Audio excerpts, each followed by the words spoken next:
बिनबऊँ बारंबार। ज्ञान उदधि अरु ज्ञान घन, सतगुरु शंकर रूप। नमो नमो बहुवार हैं, सकल सुपूजन भूप। बंदो गुरुपद कंज, कृपा सिंधु नर रूप हरि। महामोहतम पुंज, जासु वचन रवि कर निकर। धन्य धन्य सतगुरु सुखदा, महिमा कही न जाय। जो कछु कहूँ तुम्हारी कृपा, मोतें कछु न बस। बोलिए प्रेम से एक बार श्रे सबको एक बार श्रद्धा से कहिए, श्री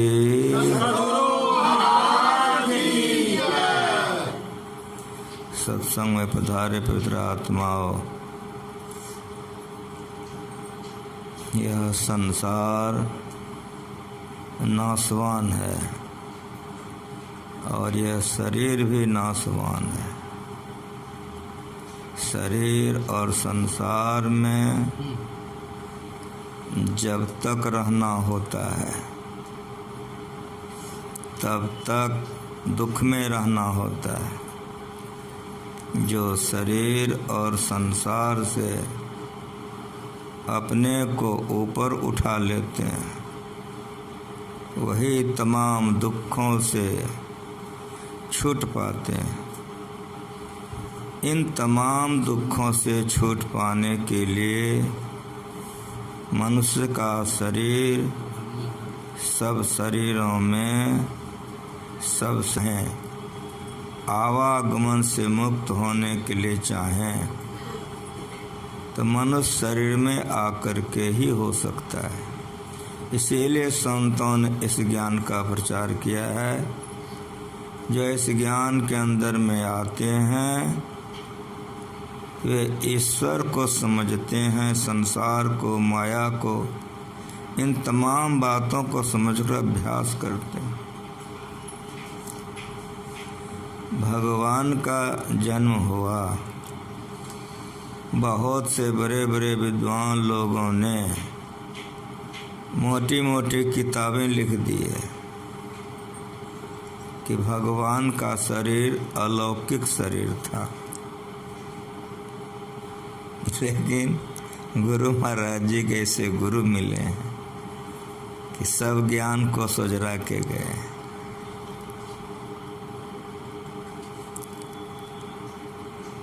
वासुदेव जी की शादी हो गई, किसके साथ?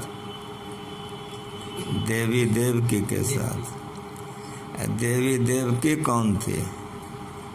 कंस की बहन थी। कंस कौन था? तो कोई साधारण नहीं था।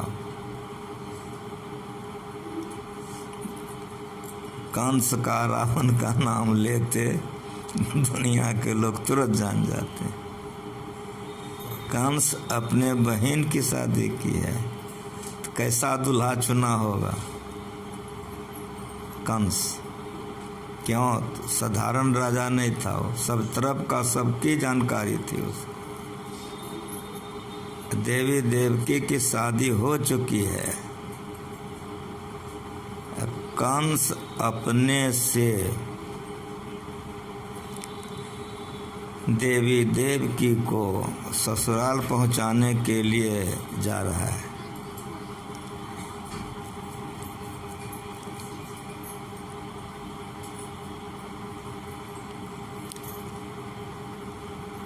रथ स्वयं हाँकते हुए जा रहा है। बहन को ससुराल पहुंचाने के लिए कितना श्रद्धा प्रेम से जा रहा है।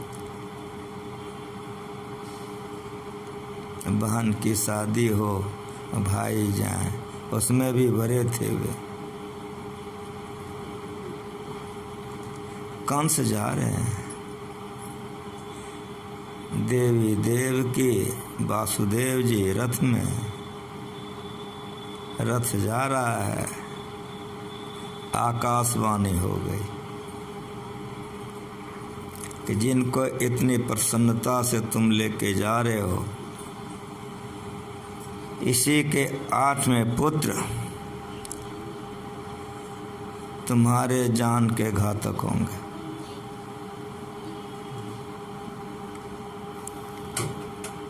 कंस ने आकाशवाणी सुनी,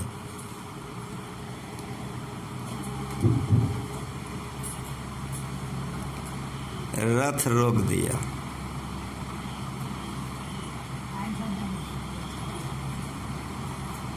आ जाइए इधर अंदर है, बैठिए।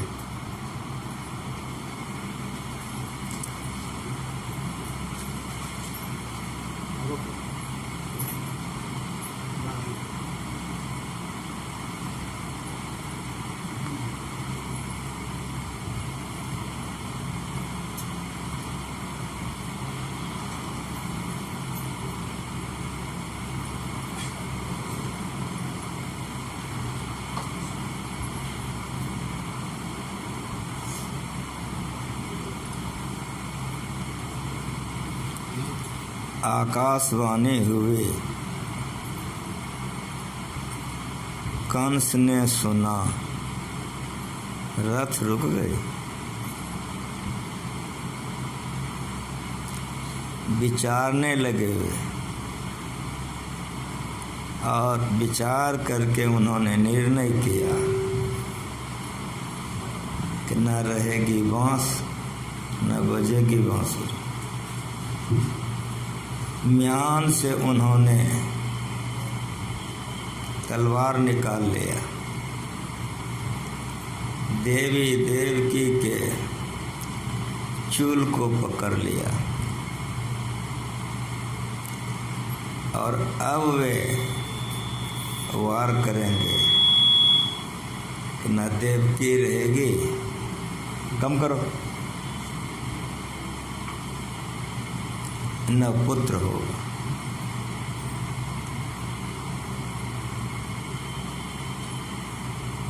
वासुदेव जी घबराए नहीं। दैविक संपदा और आसुरी संपदा,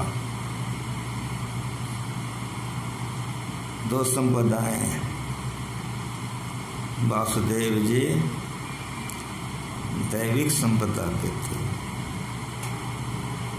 कंस आसुरी संपदा का था। तलवार निकल चुका है। वासुदेव जी घबराए नहीं। उन्होंने मुस्कुराते हुए कहा कि जरा सा रुक जाइए। देवी देवकी का संबंध आपने हमसे आज करवाया है। हमारी संबंध तो आज हुई, लेकिन आप तो बचपन से इसको पाले। आपकी लाडली दुलारी बहन है। आकाशवाणी को मैंने भी सुना है और आप भी सुने। अगर आपको देवी देवकी के ऊपर विश्वास नहीं है, हमारे ऊपर विश्वास है। मैं आपको वचन देता हूँ कि देवी देवकी का जो 8वां संतान होगा, वो मैं अपने से आपके हवाले कर दूंगा। फिर उसके साथ जो व्यवहार करने का होगा वो आप करेंगे।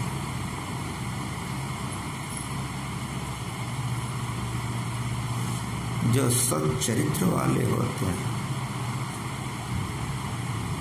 जो पवित्र होते हैं, उसको दुनिया जानती है और उसका प्रशंसा आपके दुश्मन भी करते।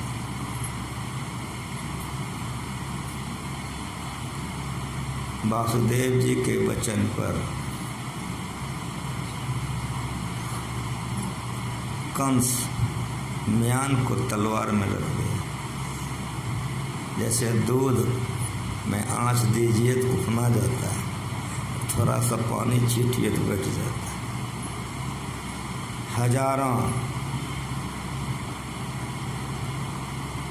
आश्रित संपदा के लोगों पर 5टा दैविक संपदा भारी पड़ जाता है। उसके प्रशंसा दुनिया करती है।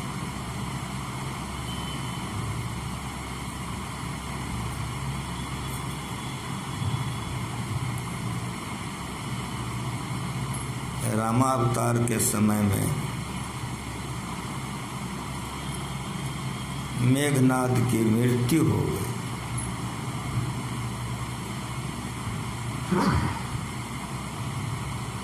मेघनाद के पुत्र वधु विधवा हो गए।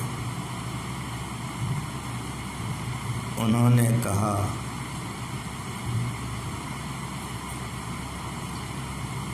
कि मेरे पति मर गए हैं, उनका मस्तक मंगवा दीजिए। रामादल में थे। रावण ने जाने के लिए आदेश कर दिया। मेघनाद कैसा था? मेघनाद के बल पर रावण राज करता था। मेघनाद कोई साधारण नहीं था। आप लोग अगर धर्म ग्रंथ पढ़े हैं, जानना चाहिए। मेघनाद का दूसरा नाम है इंद्रजीत।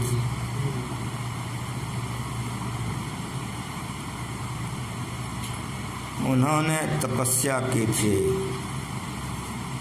ब्रह्मा जी प्रकट हो गए, वरदान मांगो। ब्रह्मास्त्र ले लिया ब्रह्मा जी से। फिर उन्होंने शिव जी की तपस्या की। शिव जी प्रकट हो गए, का वरदान मांगो। शिवास्त्र ले लिया उनसे। फिर भगवान विष्णु की तपस्या की। भगवान विष्णु प्रकट हुए। वैष्णवास्त्र ले लिया विष्णु भगवान से। 33 करोड़ देवता में ये 3 श्रेष्ठ हैं। तीनों का हथियार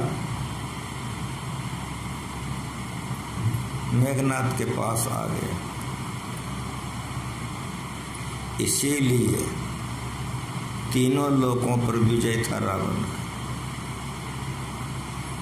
इंद्र पर चढ़ाई करने से इंद्र को जीत लिया मेघनाद ने, इसीलिए उसका नाम इंद्रजीत पड़ा।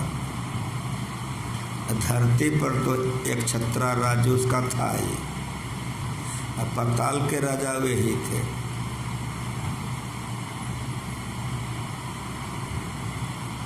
मेघनाद कोई साधारण नहीं था। लक्ष्मण के साथ जब लड़ाई हुई है मेघनाद का, तो पहले बार तो लक्ष्मण को शक्तिबान लगी, जो मूर्छित हो गए। तो आप लोग सुने होंगे कि लक्ष्मण बूटी मंगाई गई, वैद्य सुखेन ने दवाई दी, तो लक्ष्मण जी की मूर्छा छूट गई, वे होश में आ गए। लेकिन दोबारे जब वे लड़ने के लिए गए हैं, तो भगवान राम जाने नहीं देना चाहते थे। तो लक्ष्मण जी मुस्कुराए, कहा भैया उस समय हम लड़ाई मन से नहीं किए थे, आप घबराइए नहीं, हमको जाने की आज्ञा दीजिए, आशीर्वाद दीजिए। दूसरी बार जब वे लड़ाई में गए हैं, तो तो मेघनाथ का होश हवास तुरंत उड़ा दिया है। सारे अस्त्र शस्त्र को काट करके लक्ष्मण जी ने समाप्त कर दिया। सारी सेनाएं मारी गई, सारा अस्त्र शस्त्र खत्म हो गया। जब मेघनाथ को जान पर आ गई, अब क्या करेगा।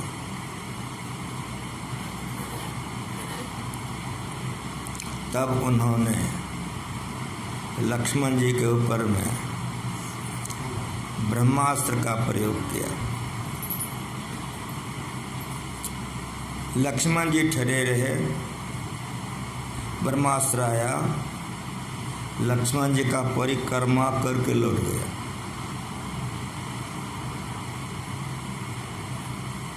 तब शिवास्त्र को छोड़ा मेघनाद। उन्होंने उनको प्रणाम किया, शिवास्त्र आया, चारों तरफ परिक्रमा करके शिवास्त्र लौट गया। तब वैष्णवास्त्र का प्रयोग किया, वही हुआ कि वैष्णवास्त्र भी लक्ष्मण जी का परिक्रमा करके लौट गया। तब मेघनाथ समझ गए ये कोई साधारण नहीं। रथ को उन्होंने घुरा दिया, लौट करके लंका आ गए और अपने पिता को समझाने लग गए कि पिताश्री ये कोई साधारण नहीं है। जब उनकी बड़ाई की सब बात बताया तो रावण बहुत क्रोध में आ गए और मेघनाथ को उल्टा सीधा कहने लग गया, तुम कायर है, तुम भाग कर आ गया, आदि आदि बहुत कटु कटु बात कहा। तब उस समय में मेघनाथ ने रावण को कहा कि पिताश्री ये अस्त्र सत्य की तरफ विजय कराने वाला है। आप असत्य पर हैं और मैं आपका साथ दे रहा हूँ, इसलिए असत्य में सहायता नहीं करेगा। आप सीता जी को वापस करके भगवान राम से संधि कर लीजिए। रावण क्रोधित हो गया, बहुत उल्टा सीधा जब कह दिया तुम कायर है आदि आदि। तब मेघनाथ ने कहा, पिताश्री आप मेरी बात अगर नहीं मान रहे हैं और मुझे कायर समझ रहे हैं तो मैं लड़ाई में पुनः आपके आदेश पर जा रहा हूँ, लेकिन एक प्रार्थना करके जा रहा हूँ। वह प्रार्थना यह होगी कि अगर मेरी मृत्यु हो गई तो आप लड़िएगा नहीं, संधि कर लीजिए। और तब उन्होंने कह दिया उसी समय रावण को कि मेरा अंतिम प्रणाम स्वीकार कीजिए। कितना कारुणिक, इस धरती पर कैसे कैसे पुरुष आए। मंदोदरी को प्रणाम किया मायथी और कह दिया मेघनाथ की माँ मेरी अंतिम प्रणाम स्वीकार करो। पिता का सारा बात कह दिया। पिताश्री हमको ऐसा समझते हैं, इसीलिए उनकी प्रसन्नता के लिए अब मैं सदा के लिए जा रहा हूँ। मंदोदरी को प्रणाम किया और तब अपने पत्नी से मिल करके तब मेघनाथ गए थे लड़ाई में।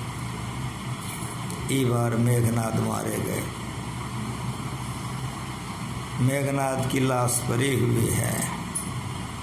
उसने मेघनाथ की पत्नी ने रावण से कहा कि अब इस शरीर को रखकर मैं क्या करूँगी।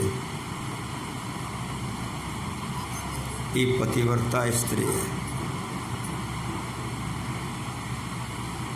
उन्होंने कहा कि जब वे संसार से सदा के लिए चले गए, अब मैं उन्हीं के साथ सती हो जाऊंगी, रामादल में मेरे पति के मस्तक हैं, मंगवा दीजिए। तो रावण ने कहा कि तुम स्वयं जाकर के मांग करके ले आओ। तो जैसे कहा रावण ने तुम स्वयं जाकर मांग करके ले आओ, कि रावण के जितने मंत्रिमंडल थे बौखला गए कि ठिक्के में आपकी बुद्धि भ्रष्ट हो चुकी है। पुत्र वधू को दुश्मन के खेमे में भेज रहे हैं।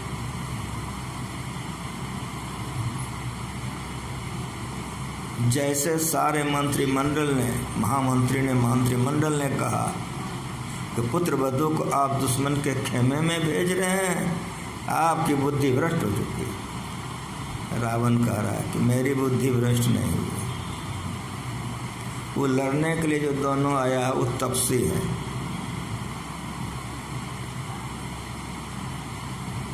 और इसके ससुर वहाँ पर स्वयं हैं। विभीषण है ना, रावण का छोटा भाई था कि नहीं था, इनके ससुर वहाँ पर स्वयं है, इसीलिए इसको वहाँ जाने में कोई इतराज नहीं। रावण ने भेज दिया। समझ में आया कि कहानी मैंने क्यों सुनाया? जो पवित्र होते हैं, सत्याचरण वाले होते हैं, दुश्मन भी उसका प्रशंसा करते हैं। रावण ने अपनी पुत्र वधू को रामादल में भेज दिया, गई है।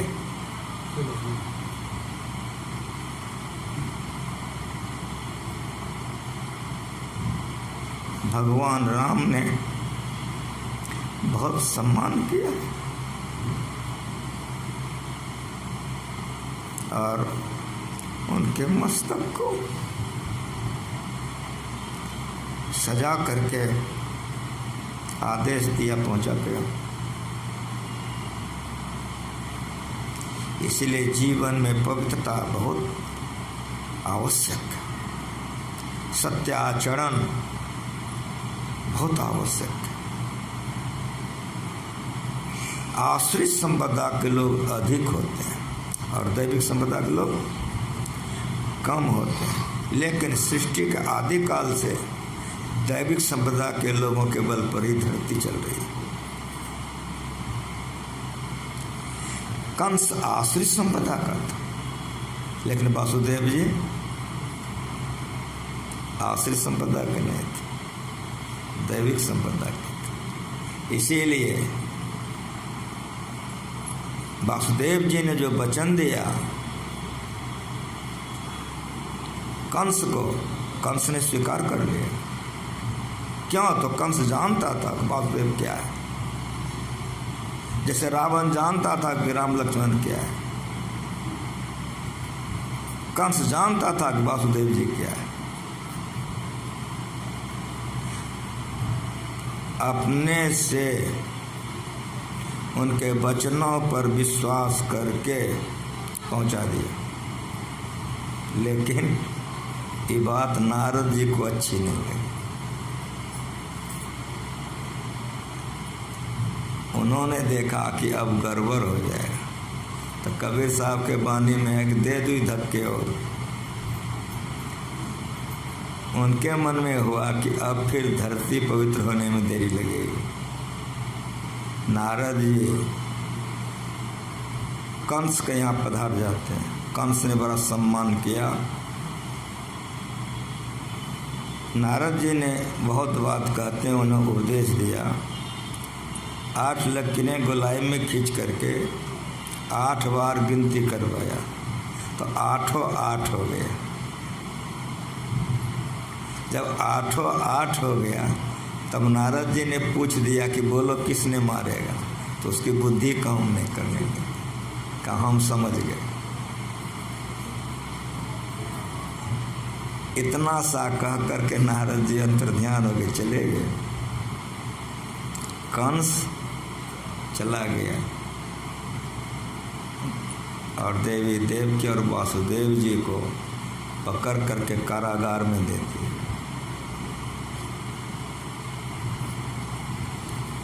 कारागार में एक एक संतान होते गया,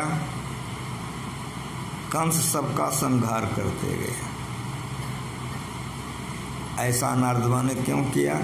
तो पाप का घड़ा जल्दी भरेगा। परित्राणां साधूनां विनाशाय च दुष्कृतां धम्म संस्थापनार्थाय संभवामि युगे युगे। जुग जुग में अवतार होता है नाश करने के लिए। इसीलिए नारद जी ने ऐसा किया। एक एक करके 7 का संहार हो चुका है, अब 8वां है। पर ये वासुदेव जी कहाँ हैं? कारागार में। पर ये सत्संग योग में गुरुमा जी लिख करके चले गए हैं, सब ज्ञान गुरुमा जी बता के गए।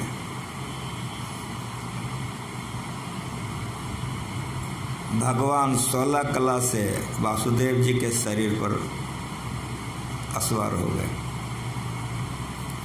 वासुदेव जी के शरीर की चमक की व्याख्या नहीं की जा सकती है। उनके शरीर में चमक हो गई। समय आने पर वासुदेव जी ने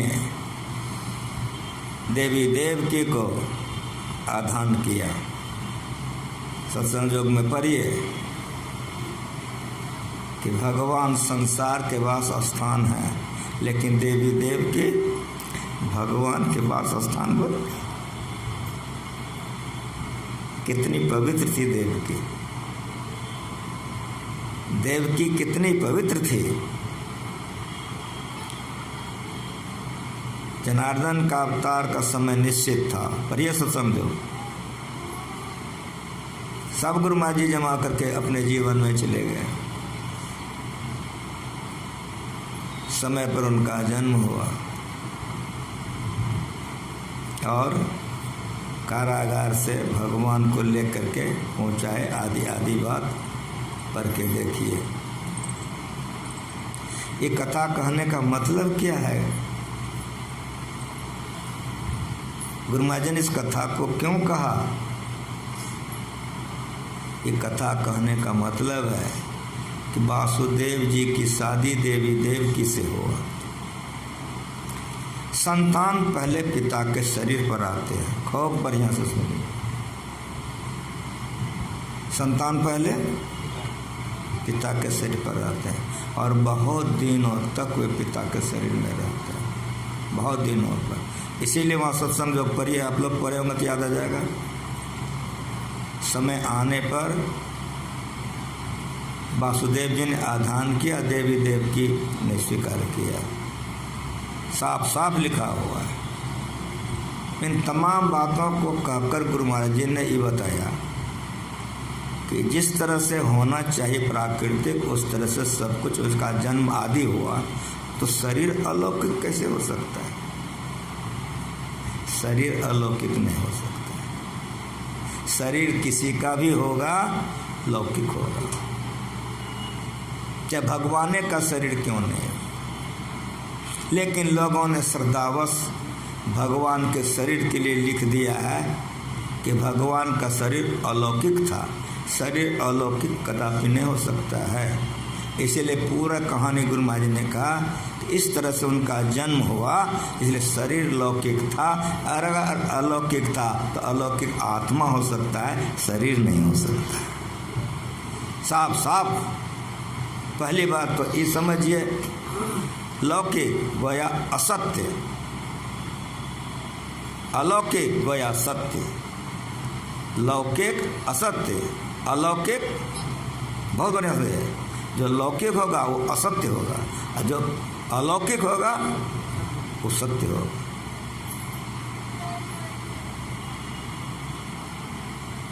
दूसरी बात, संतान पहले पिता के शरीर पर आते हैं और आधान करने पर माता स्वीकार करती है और बहुत दिनों तक माता के शरीर में वह रहता है। यहाँ हिंदू अलग मुसलमान अलग नहीं है, ये संत मत का सत्संग है। ये संत मत का सत्संग है, समझने लायक बात है, बड़ा गंभीर ज्ञान है संत मत का।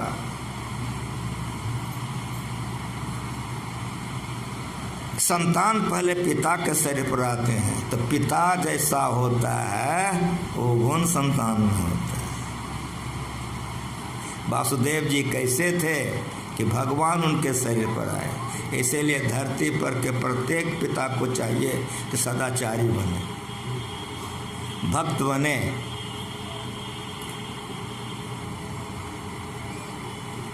यहाँ हिंदू मुसलमान अलग अलग नहीं है, सारे विश्व को एक ज्ञान देने के लिए संत मत है। इतिहास बता रही है, ये कथा प्रमाणित कर रहा है कि प्रत्येक पिता को कैसा होना चाहिए। पिता शराबी, बेटा चाहे कि बढ़िया हो जाए, पिता जुआरी, पिता व्यभिचारी, और कई संतान हमारा बढ़िया हो जाए। रोपे पेड़ बबूर का आम कहाँ देखा? आम के गाछ में ही आम होगा, बबूर के गाछ में बबूर होगा। पिता जैसा होगा संतान वैसी होगी। जिस तरह से वासुदेव जी थे, कितने पवित्र थे, भगवान उनके शरीर पर आए। पहली बात ये पिता के लिए है और सारे संसार के पिता के लिए। और दूसरी बात कि आधान करने पर देवी देव की ने ग्रहण किया। भगवान सारे संसार के वास स्थान है, देवी देव की भगवान के वास स्थान बन गई। हृदय फट जाएगा, रो दीजिएगा, हृदय फट जाएगा, रो दीजिएगा कि सारे दुनिया की माँ कैसी होनी चाहिए संत मत बतलाता है। एक माँ के लिए यहाँ नहीं है, संसार के प्रत्येक माँ के लिए है कि माँ को कैसा होना चाहिए। देवी देव की कितनी पवित्र थी कि भगवान का वास स्थान बन गई, भगवान उसके ऊपर में।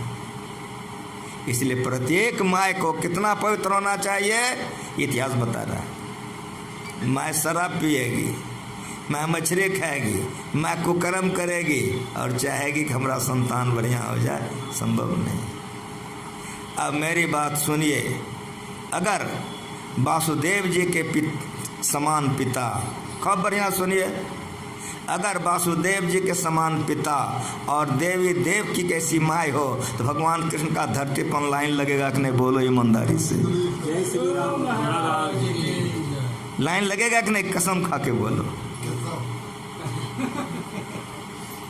गुरु महाराज जो ज्ञान बता के गए हैं, मुझको कुछ मिला नहीं मिला मैं नहीं जानता हूँ, लेकिन एक बात मुझे मिला कि प्रथम भगत ये जीवन मेरा बर्बाद नहीं हुआ। जब से मैं घर छोड़ा हूँ, आप लोग तो बहुत पुराने हैं, तब से हमको गुरु महाराज के साथ में रहने की जो मौका मिला तो मैंने देखा कि गुरु महाराज जी किस अवसर पर क्या कहते हैं। जिसकी मरवा उसके गीत, जिस भी विषय को गुरु महाराज जी समझाएं तो फिर समझाएं।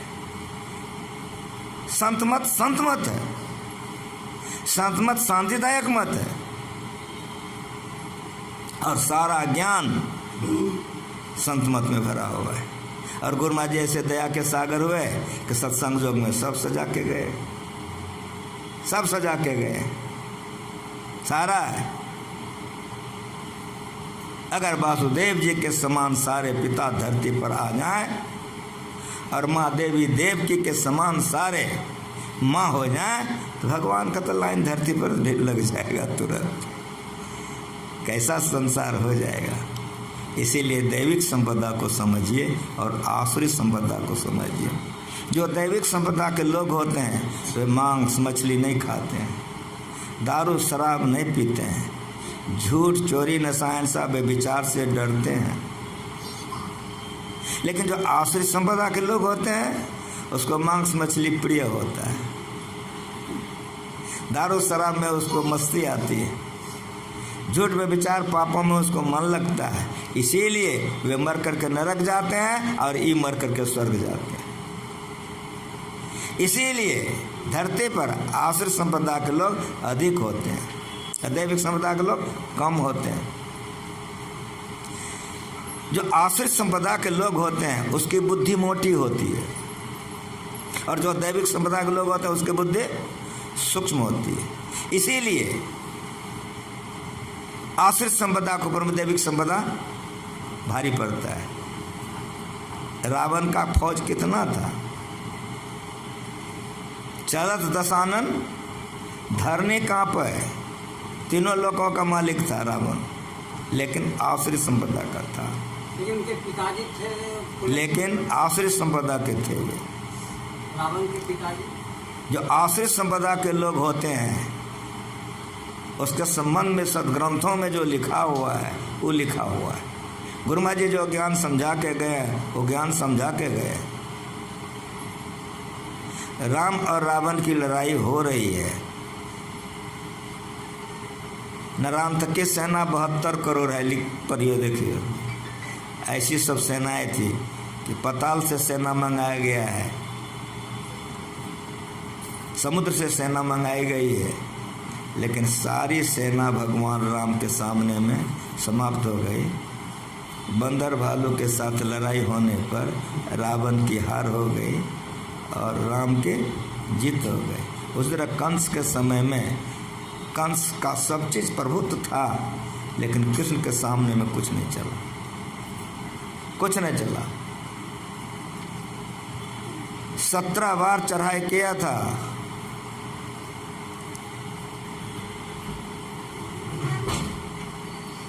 त्राहिमाम मचा देता था। भगवान श्री कृष्ण का ये लीला देख करके उनके बड़े भाई ने कहा, क्या ये तुम नाटक कर रहे हो?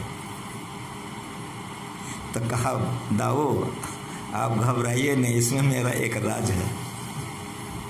कहा कि बोलो। कहा कि देखते हैं, उसको इसलिए छोड़ देता हूँ, उस सबको संहार के लाता है। मैं सबको मार के उसको इसलिए छोड़ देता हूँ कि उस सबको संहार के लाता है, नहीं तो हमको उस सफैया करने के लिए कहाँ कहाँ जाना पड़े। जब 18वां बार चढ़ाई किया है, सब सेना को मार दिया। जब सब सेना मर गई, भगवान कृष्ण अकेले बच गए, तो भगवान कृष्ण भागे जा रहे हैं, रपेटे जा रहे हैं। जाते जाते एक गुफा में भगवान कृष्ण घुस गए। उस गुफा में एक आदमी पहले से सोया हुआ था। भगवान कृष्ण ने जो पीताम्बरी देह में रखा था, वो पीताम्बरी ओढ़ा दिया और कहीं जाके लुका गया। ये जो घुसा उसमें देखा तो क्या करे, भागते भागते आराम से सूत गया है, क्या समझ सका, यहाँ नहीं आ सकता हूँ। एक लात मारा, जैसे एक लात मारा कि सोया हुआ जो था उठ के बैठा, ऐसे खाली आंख मला और उसको देखा, बस भस्म हो गया जलकर। जब वो जल करके भस्म हो गया, तब भगवान दर से आए। जब भगवान दर से आए तो जो सोया था उन्होंने पूछा कि कौन हो तुम, क्या नाम है? कहा मुझे नहीं देख रहे, मैं काला पलौठा हूँ, इसीलिए लोग मुझे कृष्ण कहते हैं, और वासुदेव के घर में जन्म लिया हूँ, इसीलिए लोग मुझे वासुदेव कहते हैं। चिहा उठा, अरे तो का कंठ हो गया, भगवान का अवतार। कहा आप क्यों ऐसे चिल्लाते, आप कौन है? तो परिचय दिया कि मैं मानधाता का पुत्र मुचकुंद हूँ। देवासुर संग्राम में मैं गया था, लड़ते लड़ते लड़ते लड़ते बहुत दिनों तक मैंने लड़ाई की थी। सब असुरों को मार करके देवता की तरफ से जीत जब हो गई, तो मैं आ रहा था, तो कहा कि आपके समय का लोग कोई नहीं है, कहाँ जाना चाहते हैं? मैंने कहा कि आराम करना चाहता हूँ, बहुत थक गया। अब सब देवता ने कहा इसी में आप सो जाइए, जो आपको जगाएगा वो भस्म हो जाए। तो भगवान कृष्ण ने जुक्ति से उसको मरवा दिए। महाभारत की लड़ाई हुई, 18 अक्षौणी सेना मारी गई। अंत में 56 करोड़ यदुवंशियों का नाश एक दिन के अंदर में हो गया। जैसे कांटा से कांटा निकाल दिया जाता है, उसी तरह से भगवान के लिए गुरु महाराज जी गीता योग में लिखे हैं कि शरीर धारण करके सबका नाश करके भगवान ने अपना शरीर भी छोड़ करके चले गए। लड़ाई हुई गांधी जी से, अंग्रेज से। कितनी सेना थी अंग्रेज की? और कितना प्रभुत्व था अंग्रेज का, सब जानते हैं, इतिहास पढ़ते हैं तो। लेकिन गांधी जी ने साधारण ढंग से अहिंसा की लड़ाई करके ऐसे अवसरों को सदा के लिए भारत से निकाल दिया। क्यों? तो गांधी जी दैविक संपदा के थे। ईश्वर अल्लाह तेरे नाम सबको सम्मति दे भगवान, रघुपति राघव, राजा राम, पतित पावन, सीताराम और स्तुति प्रार्थना करते थे, ध्यान करते थे, पवित्र आचरण के थे। इसीलिए जो मनुष्य का शरीर धारण करे, आचरण पवित्र नहीं हो तो उसका जीवन बेकार है। तो आचरण पवित्र कैसे होगा? जो ध्यान सत्संग करेगा, साधु का संग करेगा। जो साधु का संग करेगा तो सबसे पहले क्या होगा? तो मत की रति गति भूत भलाई, जब जय जतन जहाँ जय पाए, सो जानब सत्संग करो। सबसे बड़ी बात सत्संग भी है कि सुबुद्धि हो जाती है। सबसे बड़ी देन सत्संग की यही है कि सुबुद्धि हो जाती है। इसीलिए अगर सारे लोग सत्संग करें, सारे लड़के सारे लड़कियां सत्संग करें, जो लड़का लड़की सत्संग करते हैं उसको सुबुद्धि हो जाती है। उसका खान पान, आचरण, रहन सहन बिल्कुल भिन्न हो जाता है। इसीलिए ये शरीर की विशेषता है। यह शरीर अलौकिक नहीं है, यह शरीर लौकिक है। यह शरीर पंचभूतों से बना है। जब बाली को भगवान राम ने मार दिया, जब तारा आकर रोने लगे, तो वेदांत ज्ञान भगवान राम ने तारा को दिया कि तारा किसके लिए रोती हो तुम? क्षिति जल पावक गगन समीरा, पंच रचती अदम शरीरा, सो तन तो तुरे आगे सोवा, जीव नित्य तुम कहीं लगी रोवा। पति किसको मानती हो? अगर शरीर को पति मानती हो तो शरीर सामने में है, उठा कर लेकर चली जाओ। अगर शरीर को पति नहीं मानती हो तो जीव नित्य, यही सत्य है। जीवात्मा नहीं मरती, बार बार जन्म लेता है, बार बार आवागमन में रहता है। लेकिन जो लोग भजन भेद लेके ध्यान भजन करते हैं, वे मर कर के भूत प्रेत नहीं बनते हैं। आकर 4,84,000 जोनि भ्रमतिया जीव अविनाशी। यही वेदांत है कि जीव अविनाशी है, शरीर नाशी है। इसलिए शरीर बार बार जन्मता है, मरता है। इसी को आवागमन कहते हैं। इस आवागमन से अगर बचने का किसी का मन हो जाए तो एक ईश्वर भक्ति के सिवा कोई उपाय नहीं। पहली बात। दूसरी बात कि मनुष्य शरीर का अतिरिक्त किसी शरीर से आवागमन के चक्र से बाहर नहीं जा सकता है। कब हो करी करुणा नरदेही देत ईश बिन हेत से, अकारण स्नेह करने वाले मालिक मौज में आकर दे दिया तो देवता से ऊंचा शरीर दे दिया। साधन धाम मोक्ष कर द्वारा पाए न जय परलोक समारा, सो पर दुख पावे सिद्धन दिन पछताए, काले कर्म ईश्वर है मिथ्या दोष लगे। इसीलिए शरीर को पाकर के जिन्होंने दैविक संपदा को अपनाया, दैविक संपदा में पाले पोसे गए, वो देवता हो गया। लोग देखते कर देते कि ये देवता है, ये देवी है। लेकिन जो लोगों का रहन सहन, खान पीन, आचरण बढ़िया नहीं है, ये राक्षस है, ये गधा है, ये घोड़ा है, पशु है। क्या क्या लोग बोल देते हैं। तो क्या क्या क्यों बोल देते हैं? आचरणहीनता के कारण लोग बोल देते हैं। लेकिन अगर यदि आचरणहीन नहीं हो, रहन सहन पवित्र हो, खान पान पवित्र हो, भगवान का भजन करते हो, चाहे स्त्री हो चाहे पुरुष हो, तो लोग प्रशंसा करते हैं, फलाने की बेटी को देखो भगवती है। जो पवित्र कर्म करते हैं इस धरती पर किए हैं, वही भगवती हुए, भगवान हुए। भगवती भगवान अनेक हो सकते हैं, लेकिन ईश्वर अनेक नहीं हो सकते। इसीलिए संत मत बतलाता है कि तमाम शरीरों को जानो, स्थूल शरीर को जानो, सूक्ष्म शरीर को जानो, कारण शरीर को जानो, महाकारण शरीर को जानो, चेतन शरीर को जानो। तो स्थूल शरीर जो मनुष्य का है, इसमें साधन धाम है, इसमें मोक्ष का दरवाजा है, इसमें आप आवागमन से अपने आप को निकाल सकते हैं। लेकिन देवता के शरीर में मोक्ष का दरवाजा नहीं है, और देवता का शरीर साधन धाम नहीं है। इसीलिए नर तन दुर्लभ देव को सब कोई कत पुकार देव देहि नहीं पावे। ऐसे मूर्ख लोग स्वर्ग की आस लगावे, पुण्य छिन जब हो स्वर्ग से नरक में आवे। भर में चारों खान पुण्य कहता है जावे, तुलसी सतमत तद गए स्वर्ग पर करे खगार। नर तन दुर्लभ देव को सब कोई पुकार। जो शरीर से आप सदा के लिए मुक्त हो सकते हैं, जो साधन का धाम है, अगर आप ऐसा साधन कीजिए तो मरने पर भूत प्रेत बन जाइए, बन जाता है। और अच्छा साधन कीजिए तो देवी देवता आप बन सकते हैं। लेकिन अगर गुरु से दीक्षा लेकर के ध्यान कीजिए, मोक्ष का द्वार खोल लीजिए, तो जानत तुम्हें जय हो सकते हैं।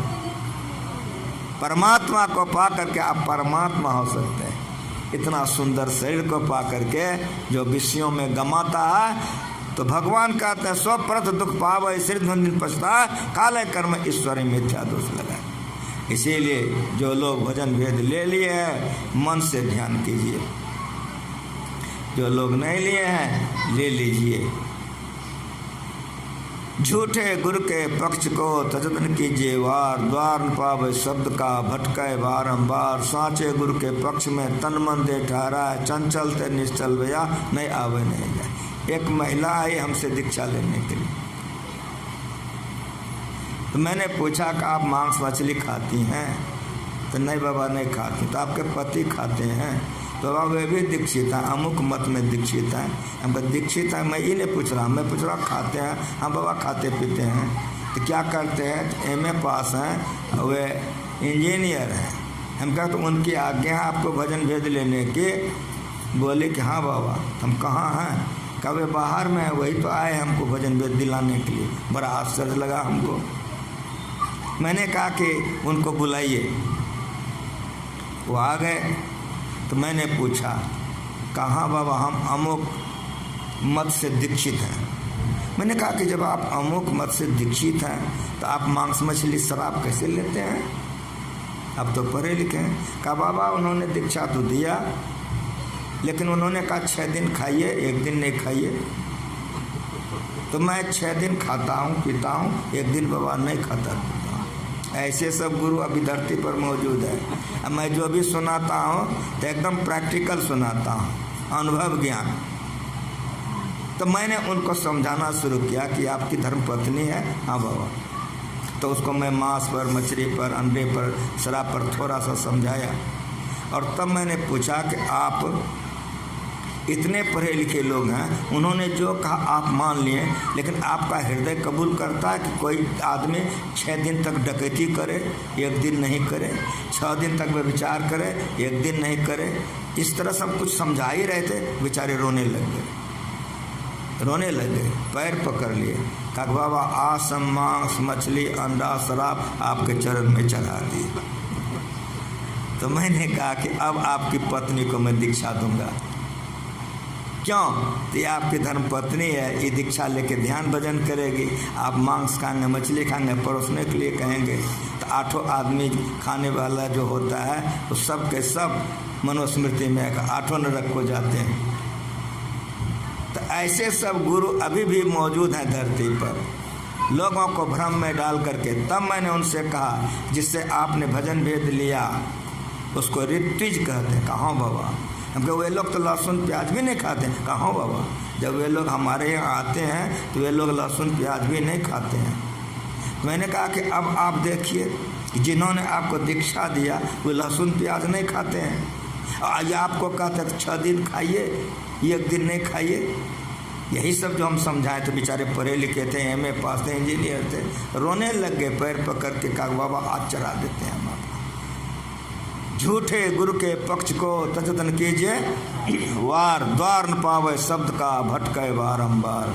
ये दृष्टिजोग और नादान संतान, यही संत मत है।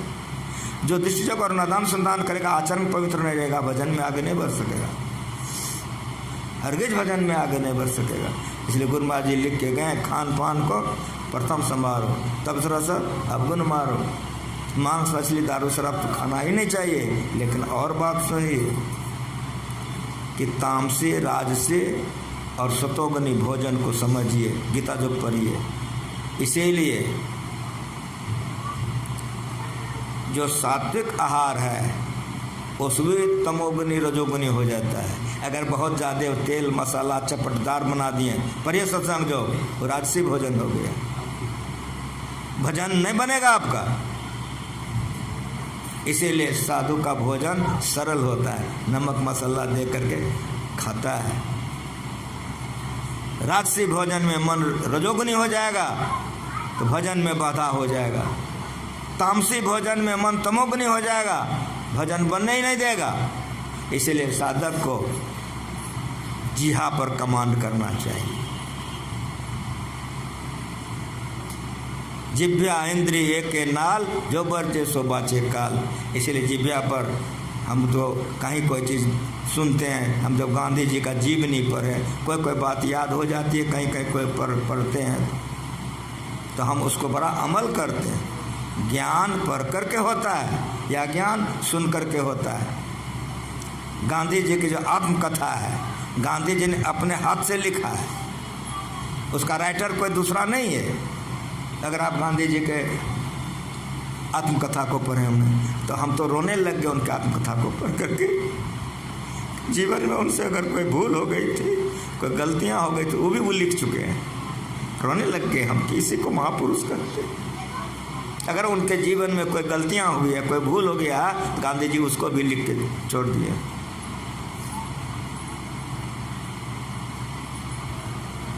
सतोगुनी भोजन अधिक लवणदार, मसालेदार, चरपरे पढ़िए भजन के बाद है। अधिक लवण युक्त गुरु महाराज जी का वाक्य है। गीता जो प्रकाश पढ़ी उसमें गुरु महाराज जी साफ साफ लिखे हैं और प्रवचन में भी गुरु महाराज जी कहते थे। इसीलिए जो सतोगुनी लोग होते हैं, बहुत हल्का नमक, कोई मिर्च मसाला नहीं, सरल ढंग का भोजन कीजिए। उससे क्या होगा? खून पवित्र होगा, भजन में मन लगेगा। तेलदार, मसालेदार, चिकने, पौष्टिक पढ़िए राजस लोगों को पसंद है, इससे भी उल्टा तामस लोगों को पसंद है। लेकिन ये दोनों आहार छोड़ करके सात्विक आहार सतोगुनी लोगों को पसंद है। इसीलिए जिहा पर कमांड करना चाहिए। सतोगुनी भोजन भी रजोगुनी हो जाता है और सतोगुनी भोजन भी तमोगुनी हो जाता है। बहुत अधिक वासी, सड़े हुए फल आदि परहेगी। इसलिए सब ज्ञान रखना चाहिए। तामसी भोजन करने से मन तमोगुनी हो जाएगा,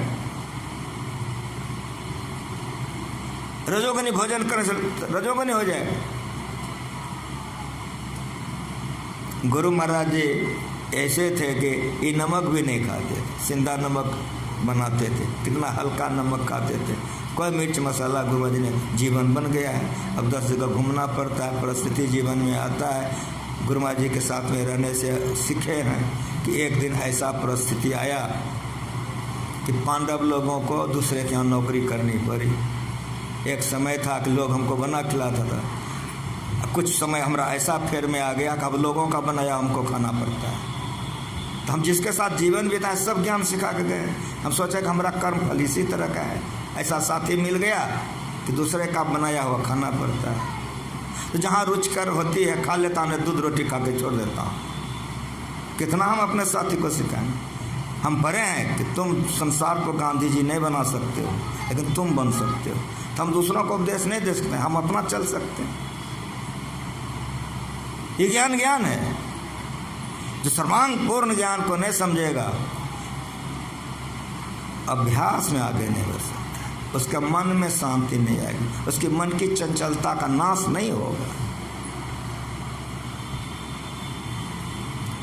मनिहारी में गुरु महाराज जी थे, अभी हरिनंदन बाबा जिंदे हैं। हम कोई बात बोलते हैं तो प्रमाण के साथ बोलते हैं। गुरु महाराज जी के रसोइया थे, सिद्धू बाबा नाम था। इतने झुक गए थे वे, गुरु महाराज जी का भोजन बनाते थे, एकदम झुक करके लाठी लेके चलते थे। अब मनिहारी में राम लगनवार रहते थे, हम रहते थे। सारा सामान चौके का उस जगह लगा देते थे, मचिया लगा देते थे। अब मचिया पर बैठ करके सिद्धू बाबा भोजन बनाते थे। आज तक याद है, आज तक याद है। राम लगन बा कहते थे कि बाबा आप मरिएगा तो हाथ काट के रख लेंगे। ऐसे कभी कब कहते थे, ऐसा स्वादिष्ट भोजन बना देते। ये जो परवल हम लोग खाते हैं उसको वे बहुत इतना सा घी में पहले झोलते झोलते पीला कर देते थे और उसको दाल में गिरा देते थे। दाल भी सिज गई और परवल भी। वो परवल जो खा लेता था, जो खाया आज तक याद करता है। मैंने कुछ नहीं, अब खाली भूज लिया, दाल में गिरा दिया। क्या उनके हाथ में था? दाल का तेल, दाल का नमक, दाल का हल्दी उसमें गया, खाली छाँक करके लोगों को दे देते थे तो लोग खा करके हम लोग तृप्त हो जाते थे। गुरु महाराज जी सब दिन हम लोगों को कितना खटाए वो हम ही लोग जानते हैं। ऊधो धीरो बहा, बाबा भोजन बना देते थे। राम लगन बाबा थे वहाँ पर, संशय बाबा थे, हम लोग सब कोई वहाँ रहते थे। जिस समय हम नहीं थे उसके पहले की बात है। संशय बाबा वहाँ 10 बरस रहे मनिहारे में, हरिनंदन बाबा 5 बरस रहे मनिहारे में, हम भी 2 बरस रहे मनिहारे। कुपाघाट में कौन चीज़ था, सारी व्यवस्था मनिहारे में थी। 61 में बन करके जब धीरे धीरे धीरे धीरे हुआ है यहाँ, तो 61 में कुपाघाट बनना शुरू हुआ, 66 से हम रहना शुरू किए था। वो 71 में जो गुरुमा जी का ऑपरेशन हो गया तो डॉक्टर लोगों का यहाँ सुविधा थी, तब ज़्यादा गुरुमा जी यहाँ रहने लग गए। तो वहाँ पर धान की खेती थी। धान की खेती कमाने के लिए चले गए थे। सिद्धू बाबा उतने बूढ़े थे, चले गए धान करके। जैसे हरिनंदन बाबा प्रणाम किए तो गुरुमा जी कहते हरिनंदन, तो जी सरकार, तभी कौन काम है? हजूर रखनी कोई काम नहीं है। तो सिद्धू जी गए हैं धान कमाने, तुम भी चले जाओ। आज चले गए धान कमाने। और थोड़े देर के बाद आए संसेवा, संसेवा प्रणाम किए। सजा कह महावीर जी, तो जी तो की करे छे? हजूर कुछ तो नहीं कर सकते, कोई काम है तो नहीं हजूर नहीं। तो सिद्धू दास जी गए हैं, हरिनंदन जी भी गए हैं, आप भी चलिए धान कमाने के। करकरिया धूप धान कमा रहे थे। संसेवा को जब धान का अथी लगे तो संसेवा को तो कभी खेत में काम किया हुआ था ना, संसेवा तो एकदम तिलमिला गए। हरिनंदन बाबा से नहीं रहा गया। हरिनंदन बाबा आकर के गुरुमा से प्रार्थना के हजूर उनका बुलाए ले जाए।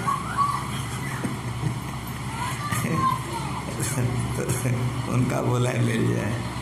बुला तो लिए, पीछे चल करके समझाए कि जीवन में सब आदत लगा के रखना चाहिए। उसी पर गुरु महाराज जी कहे थे कि जीवन में किसको कब क्या परिस्थिति आएगा ठिकाना नहीं। पांडव लोग राजराजेश्वर थे, नौकर पर नौकर, दाई पर दाई, दासीन। वही द्रौपदी के पीछे कितनी दासीन लगी हुई है और वही द्रौपदी आज दासीन बनी हुई है। एक शिक्षा हम लोगों को गुरु महाराज जी दे के गए हैं। जीवन में कैसा क्या परिस्थिति आ जाएगा, तो जो ज्ञानी होते हैं ज्ञान से जीते हैं। इसीलिए जो दैविक संपदा के लोग होते हैं, सुख में वे इतराते नहीं हैं और दुख में वे घबराते नहीं हैं। सुख में वे इतराते नहीं हैं और दुख में वे घबराते नहीं। ये दैविक संपदा है। तो जीवन में कब क्या आ जाएगा ठिकाना नहीं। सब तरह का ज्ञान, सब तरह का अक्ल जो तो रहता है, जैसी परिस्थिति आती है वैसा कर लेना पड़ता है। शुरू में आए हरिनंदन बाबा भी आए, चौका बर्तन करना पड़ा। परिस्थिति बदले, गुरु महाराज जी ऑपरेशन करके आए, शारीरिक सेवा में हम रहने लग गए। फिर समय बदले तो गुरु महाराज जी ने हमको किताब के सेवा में दे दिए। तो हम किताब में चले गए, हरिनंदन बाबा को प्रेस में भेज दिए गए। ये आपका प्रवृत्ति आए हैं आज। ये प्रवृत्ति में हमारा कंठी टूटा था। हरिनंदन बाबा भोजन बनाते थे। यहाँ पर सालाना खूब बढ़िया से मनाया जाता था, अभी भी मनाता होगा लोग। पूरा व्यवस्था था। गए थे बुलाने के लिए साहिब बाबा को, प्रचार प्रसार हो गया था, लेकिन संशय बाबा को भी बहुत ज़्यादा काम था, उनको भी फुर्सत नहीं थी और साहिब बाबा को भी काम था। तो गुरु महाराज जी ने हमको बुला करके कहा कि इसको ले जाओ। तो हम आज के पहले कभी प्रवचन नहीं किया, आज पहला दिन मेरे लिए गुरु महाराज जी ने कहा कि ये आया है लेने के लिए, तुम चले जाओ। तो जैसे गुरु महाराज जी कहा तुम चले जाओ, हम इसके पहले कसम खा लिए थे कि हम प्रवचन नहीं करेंगे। जैसी बुद्धि थी हम क्रिया खा लिए थे। जैसे हम बोले कि हजूर हम तो कम पढ़े लिखे हैं, हम क्या बोलेंगे, हम क्रिया खा लिए थे, कभी हम प्रवचन नहीं करेंगे। तो गुरु महाराज जी मन की जाने, सब गुरु कहाँ छिपा हुआ। जैसे हम बोले कि हजूर हम तो कम पढ़े लिखे हैं, हम क्या जाके बोलेंगे, कि गुरु महाराज हमको ऊपर और नीचे देखने लगे, और देखते देखते सरकार का मुंह एकदम छोटा हो गया, लगा अब रो देंगे, आँख डुबरा गया। देखते हम केदार, हम कहे जी सरकार, इतना दिन तुम मेरे साथ रहा, सब क्षेत्र सर तुमको नहीं आता है, डरे से कहते जी सरकार। तो जाओ तुम और सच प्रार्थना पाठ कर देना, चुन चुन वहाँ रहता है, आप लोगों का संबंध के लोग हैं, इसीलिए सुना रहा हूँ प्रमाण के साथ। चुन चुन वहाँ रहता है, उसको कहना, कह देगा आरती करके आ जाना। जी सरकार। प्रणाम किए, गाड़ी पर बैठे यहाँ आ गए। अरे राम रे राम, यहाँ भीड़ थे, गजब की भीड़ थी। TNB कॉलेज के प्रोफेसर सब, मारवाड़ी कॉलेज के प्रोफेसर सब, गणमान्य सारे लोग आगे में भरे ठसम ठस थे। हम स्तुति प्रार्थना पाठ सब कर दिए, हो गया। तब जो हमको लेने के लिए गया था उसको बोले कि मैंने स्तुति प्रार्थना पाठ कर दी, वो जवाना था, गला था, गुरु महाराज जी की दया थी। अब आप चुनचुन दास जी को कहिए। तो जा कर के उन्होंने कह दिया कि इस तरह से गुरु महाराज ने कहा है। चुनचुन दास जी उठ करके मेरे पास आ गए। उनका गला कुछ मोटा था, आप लोग तो जानते ही, आपका तो परिवार के लोग थे सब निकट के। उनका गला कुछ मोटा था, हमारे पास आ गए। हे केदार जी सरकार, हम अब मरेंगे, हम कभी प्रवचन किए हैं, तुमको गुरु महाराज जी भेजे हैं, जो जानते हो को। उन गुरु महाराज जी को सिमरन करके बोले, हम 1.5-2 घंटा तक आरती हुई, चले गए। आज जीवन का पहला प्रवचन हमारा है। अब वो जो इतना प्रोफेसर और सब जो विद्वान लोग और सब जो गए, सब जा कर के संत सेवा साहिबा को सुना दिए सब। उसी दिन से गुरु महाराज जी जो भेजते थे साहिबा संत सेवा सब भेजने लग गए उनको कि तुम जा सत्संग करने। सदगुरु महाराज की हम नहीं जानते थे, अब हम कहीं जाते हैं तो गुरु महाराज जी को कह देते हैं किसी सेवा के लिए आप हमको जिंदा रखें। तभी हम कहीं निकलते हैं तो कह देते हैं कि आप जिसके लिए बर्तन धोना छूट गया, शारीरिक सेवा छूट गई, और मौका आया तो पुस्तक की भी सेवाएं छूट गई। तब हमारा होश हुआ, अरे राम, इसी दिन के लिए गुरु महाराज जी को कंठी तोड़वाए थे, तुम प्रवचन करो। यही उनकी इच्छा थी। तो हम कहीं जाते हैं, अभी भी मैं गुरु महाराज जी के चरणों में प्रणाम करके चल दिया कि हजूर पर्वती जा रहे हैं। तो उस समय में हम ही पर्वती आए थे उनकी आज्ञा से, और अभी हम चरण में प्रणाम करके आए हजूर पर्वती। समझ रहे हैं, गुरु महाराज जी का ज्ञान इतना ऊंचा है। अगर हम लोग गुरु महाराज जी के शरण में नहीं रहते, जो शांति में हम लोग हैं, कदापि नहीं रहते। इसीलिए गुरु महाराज जी जो ज्ञान हम लोगों को सिखाए हैं, उस ज्ञान के अंदर रह करके हम लोग जीवन बिताएंगे तो हम लोगों को बड़ा लाभ होगा। यहाँ भी हम लोग शांति से रहेंगे, मरने के बाद मनुष्य का शरीर मिलेगा, फिर भजन करेंगे। गुरु महाराज जी सब बात बता के गए। गुरु महाराज जी ने कहा कि तुम लोग मेरे साथ कितने जन्मों से हो, तब ना इस संस्कार है। गुरु महाराज अपने शरण में ले लिए, फिर गुरु महाराज जी ने कह दिया है हम बार बार आएंगे जाएंगे। तो हम लोगों के लिए सहारा तो गुरु महाराज है। गुरु महाराज जी का हम लोग जब ध्यान करें, कल्याण होगा। यह सत्संग का आयोजन अरविंद ने अपने सुपुत्र के लिए किया है, मुझको बहुत प्रसन्नता है। एक तो अरविंद ही प्यारा है, अरविंद का बेटा कितना प्यारा होगा, समझ रहे हैं। हम फ़ोन लगा के उसको पूछें, हम कह रहे तुम्हारे पिता कहते हैं कि आज जन्म हुआ है, सत्संग कर दीजिए। तो तुम्हारा तो आज जन्मे हुआ है, तुम हमसे गप कर रहा है कैसे रे। तो वहीं से हैदराबाद से कहता है कि बाबा 22 वर्ष हो गया।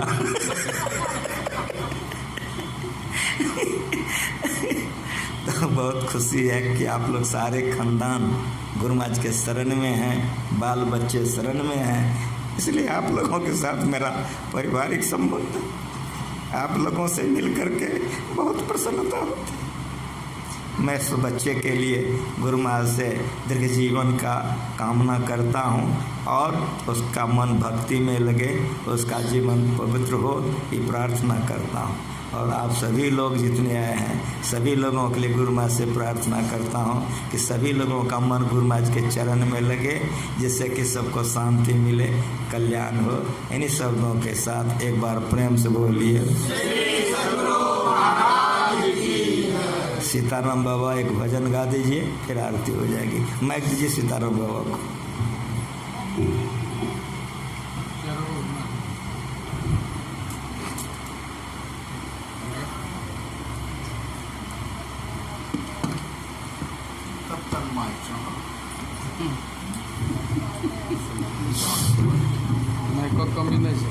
सतगुरु महाराज की जय।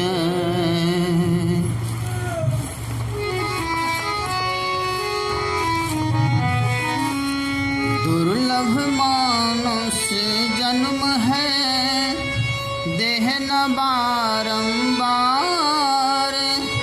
तरवर जो पत्ता झड़े, बहुर न लागे,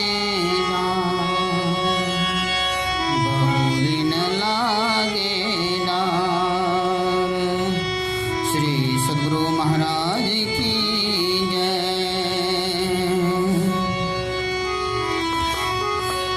यही मानुष देह समैया में करु परमेश्वर में प्यार, करु परमेश्वर में प्यार।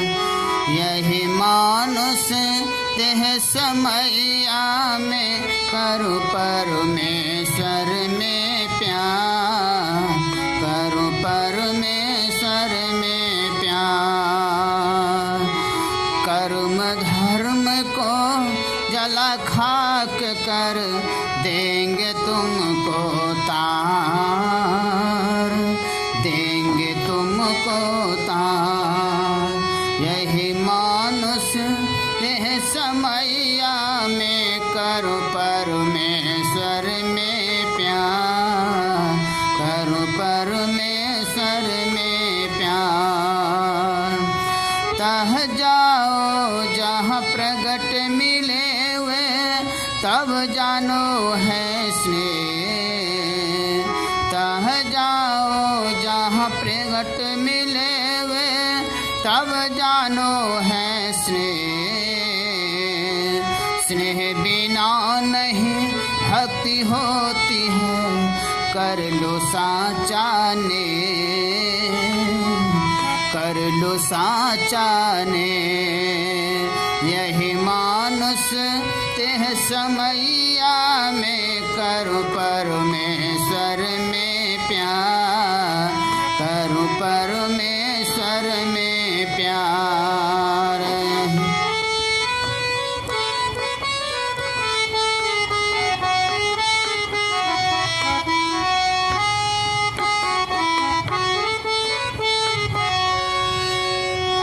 स्थूल सूक्ष्म कारण महाकारण केवलों के पार।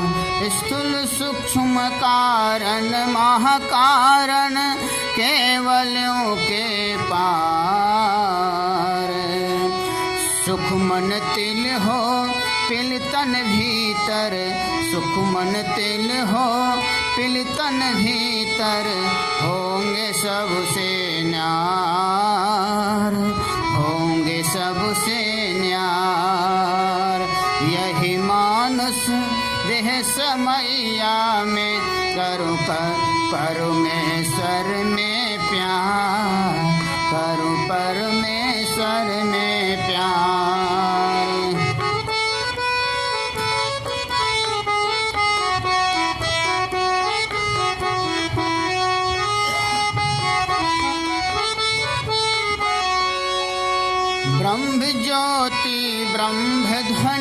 को धर ले चेतन आधार। ब्रह्म ज्योति ब्रह्म ध्वनि को धर ले चेतन आधार। तन में पिल पाँचो तन पारा, तन में पिल पाँचो तन पारा, जा पाओ प्रभु सार।